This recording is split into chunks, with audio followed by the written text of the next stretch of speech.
John Kunakai met up with the English teacher, Mr. Gunyon, recently to talk about his outlook on good work habits and the advice he received. Hello, Mr. Gunyon.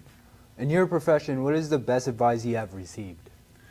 The best advice I've received is from a man named Denny, Mr. Brown, and he told me the 100% rule, which is 100% in your class all the time. He also told me to be prepared for this profession. And even in other professions, when I was at other positions, being prepared, having a strategy, actually knowing what you're doing day to day is probably the most important thing.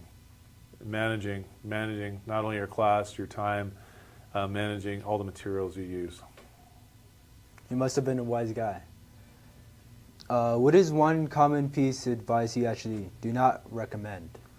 One common piece of advice I do not recommend, I mean, there's probably many I would say do not recommend. I would say, I mean, just to students in general, if you're going to go for a job interview, don't list attributes like I am loyal, I'm friendly. Actually, if you are those things, loyal and friendly, you have to give examples of those from where you have been that.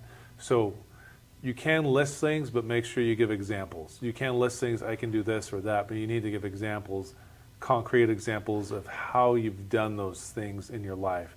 So be in general. Sometimes we're told just to list things and that'll get us where we want. Sometimes that's not the best advice. Being more concrete in those terms is actually better. That's a really nice advice. What would be your passion project back in high school?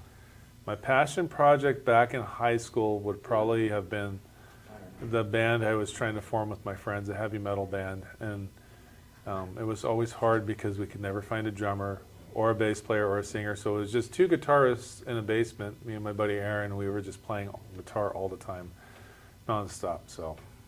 Would you still do it to this day? Yeah, I still play guitar to this day. I still go home. I still play. I was learning Ozzy Osbourne Desire the other day.